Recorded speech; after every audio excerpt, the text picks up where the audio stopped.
Ready for a blast from the past? We have here the Intratec TEC 9. Let's go ahead and have some fun.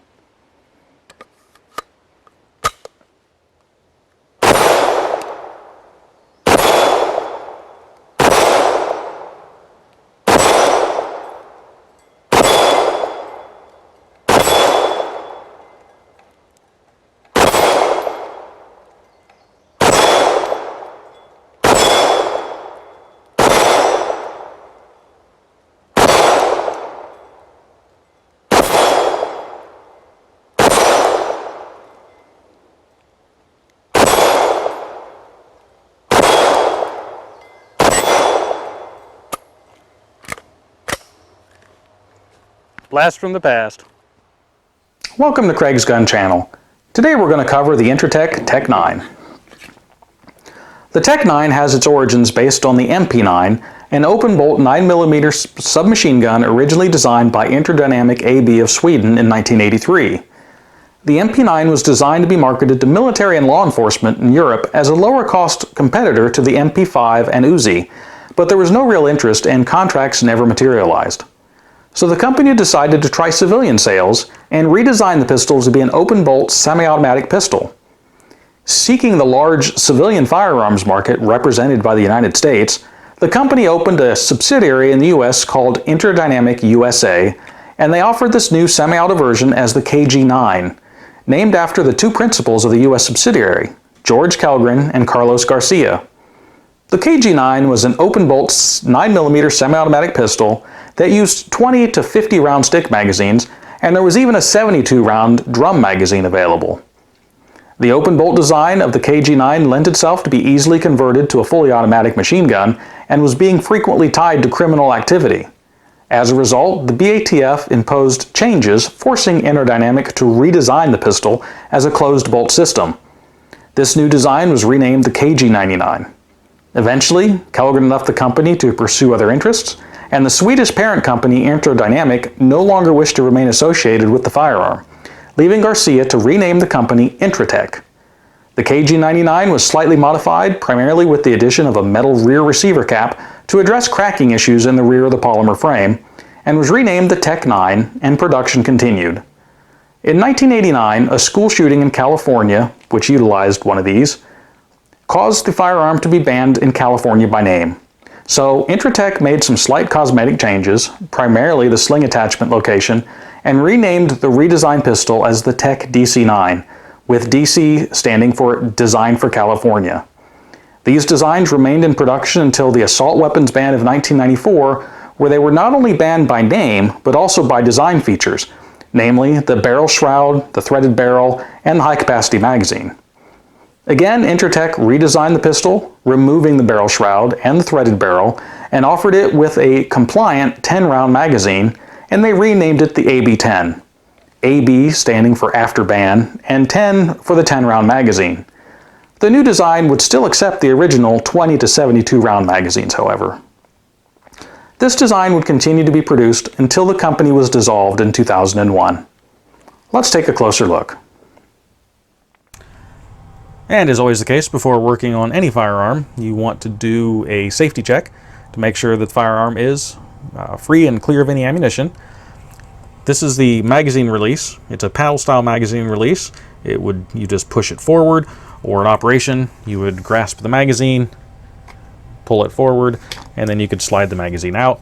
As you can see, the magazine is free and clear. Open up the bolt, we can see down in the chamber, and it's free and clear as well. So the firearm is safe, so we can go ahead and start looking at some of the design features of the TEC 9. The TEC 9, it's a single action striker fired pistol. This is the trigger right here, obviously. It's a single action trigger, striker fired. As we already discussed, that's the magazine release. This is our charging handle that also operates as the safety. When you push in, that would put it on safe. When you pull out, that would be on fire. Those are the only actual controls of the firearm. There is no bolt hold open or lock device, either on the last round fired or even a manual one. So to hold the barrel open, you have to physically hold it open. It's a very stout spring. It's a blowback operated firearm, so aside from the weight of the rather large bolt, it's got a fairly hefty recoil spring to keep everything in operation. Some other features, and all these controls and features are pretty much synonymous with all of the various versions of the TEC 9. That would include the TEC 9, the DC 9, and the AB10. The TEC 9 is what you'd call the original kind of version of it, after they started making the closed bolt operation. The TEC 9 has sling mounts on the upper receiver right here. The DC 9, those were eliminated, and it was replaced with a single sling mount that was right here.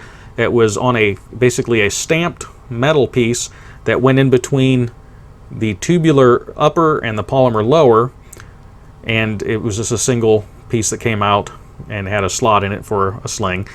The AB10, the main difference is it does not have the barrel shroud. Basically on the DC 9 and the TEC 9, the tubular receiver continues forward, has holes drilled in it, and that's the barrel shroud. They also frequently had threaded barrels, whereas the AB10, the barrel was shortened. So from the front end about here forward, totally different on the AB10. On the TEC 9 DC 9 with the barrel shroud, you can actually grasp a hold of that when firing the weapon. It helps to give you quite a bit more control on firing. The threaded barrel, I'm not really sure what utility it really served. They only had a couple different real options. They had an extended barrel shroud, which it was just an empty tube, and the bullet would just come through that. It just made it longer. And then, of course, they had a muzzle brake that could thread on the front. It looks kind of goofy, and so I don't know if anyone actually ever used these things. And then, of course, it has a set screw to hold it in place. So that really does not improve the appearance, in my view. It's a 9mm, so I'm not sure really what utility it would have, but it was an option. So that's pretty much it as far as some of the designs and features. The sights on all of them are a stamped steel affair.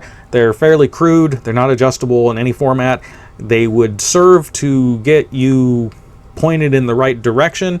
In all actuality, they operate a lot better than what you would think they would. However, they are what they are. They're just simple stamped metal parts that are spot welded on.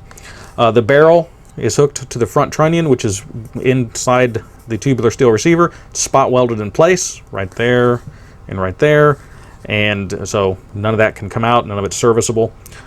So that's pretty much it. As far as disassembly, that's the disassembly pin right there. This area is also the most prone area for damage to these firearms. And these will frequently crack right in this area here for a variety of reasons. Usually it's because the firearm was dropped. It would cause it to crack. Also, these pins are very tight, so sometimes if people are a little bit overzealous in trying to put the pin in or out, they could cause some damage. Unfortunately, once this polymer receiver here cracks in this area, the receiver is pretty much done.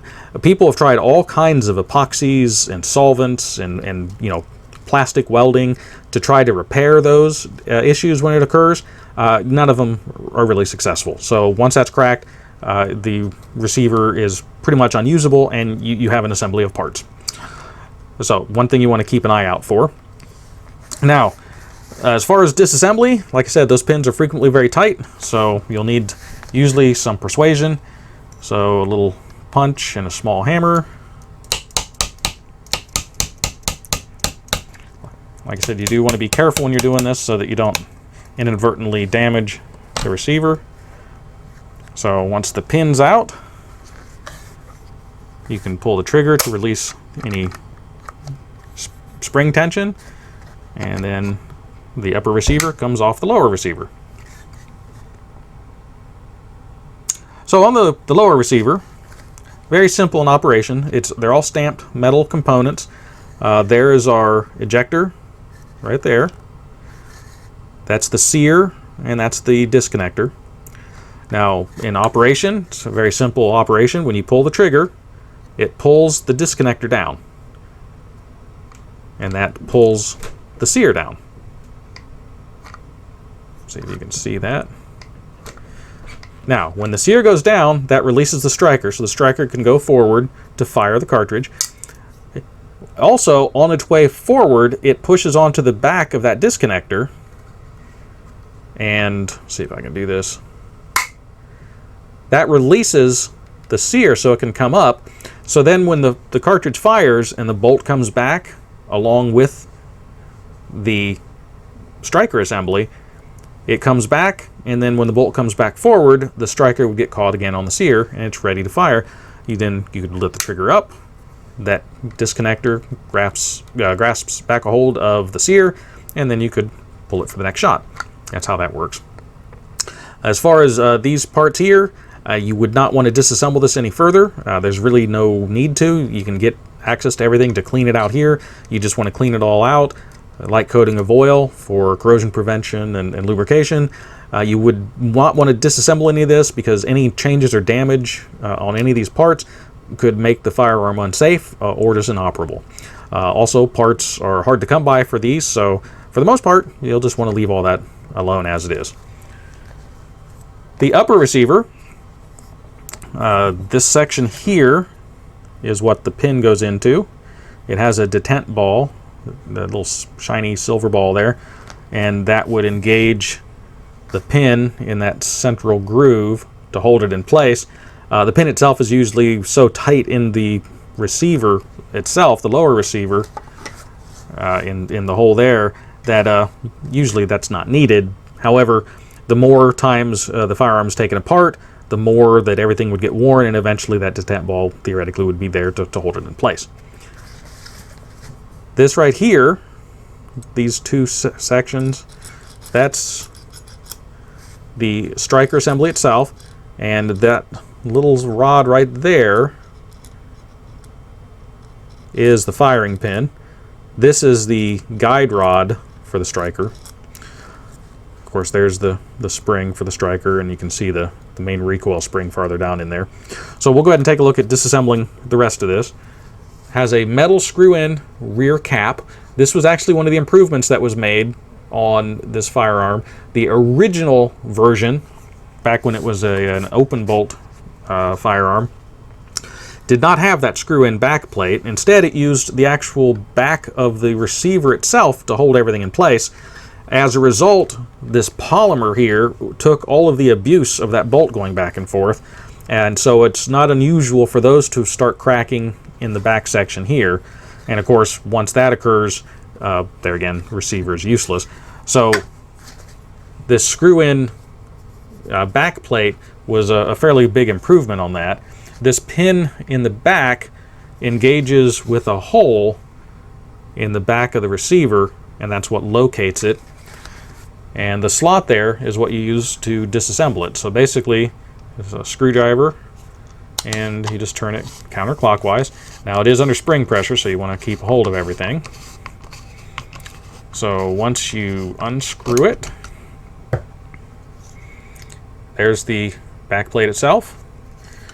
This right there is a rubber type buffer. Then you can remove the guide rods and the springs. The bigger spring is the main recoil spring. The smaller one is the striker spring.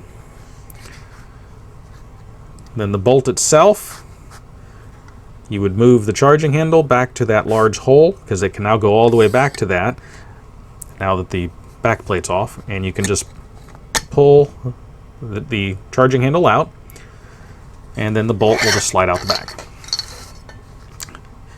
Now in the bolt, this is the striker assembly, and it comes apart. Actually, that part just comes out. There's the firing pin. So this together is the striker assembly. The bolt is just a big, heavy, machined piece of metal. There isn't really anything else on here to service, except you do have the extractor right there, which is it's a spring steel extractor. It goes down into that hole, comes down to about here. This Allen head set screw is what holds it in place. So you can replace the extractor if it gets damaged. That's assuming that you can still find one. Like I said, parts in these, they haven't been made for a long time, so finding parts is a little bit of a challenge. But really, as far as maintenance, you would just want to clean everything off, clean any grime or anything off. A nice coating of oil for lubrication and corrosion prevention. This slot right here is what the ejector travels down. So as the bolt comes back, the ejector would basically pop out, and then that's what would flip the cartridge out. The striker assembly, same thing. You'd want to clean it all off. A little light coating of oil. Reassembly is just the opposite. The firing pin goes into the hole right there, and then you just slide the striker assembly forward. You could then put it into the receiver, line up the hole there, put your charging handle back in. Oh, and that little narrow section right there is what travels through where it narrows down there. So then they can slide back and forth. As far as the springs, the main recoil spring goes in there and its guide rod.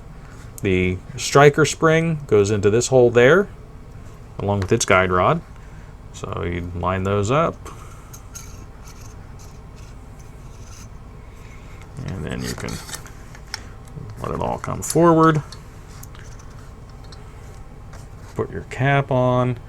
Then you just push it down and start the threads.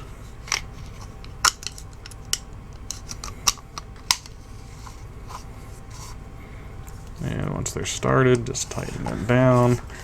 You just need to tighten it down snug. You don't need to torque it down or anything. Once you have that in, you want to make sure everything's nice and smooth here. So that all works good. Again, you'd put that pin into the hole there.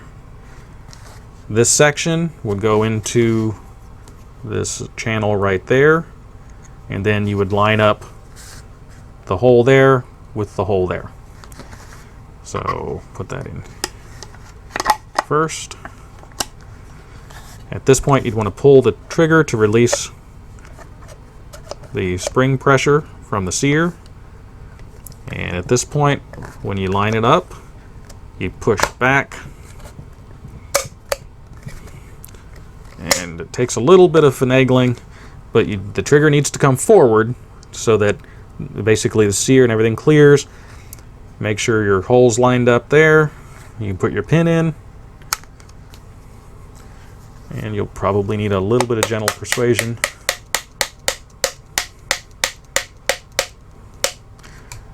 And then do a function check. And we're good to go. And that's it. This series of pistols is iconic in their design and was a staple in many films and TV shows, including Miami Vice and Red Dawn. Its simple design and economical production methods resulted in an overall low-cost firearm. However, quality control was always an issue with them, causing operation of them to run the gamut from flawless operation to proverbial jam-o-matics, and they're known to be ammo sensitive. The polymer lower receivers are prone to cracking, and overall fit and finish are generally lacking. Despite this, the design, with its military submachine gun appearance, is highly sought after, and their value has slowly been growing over time.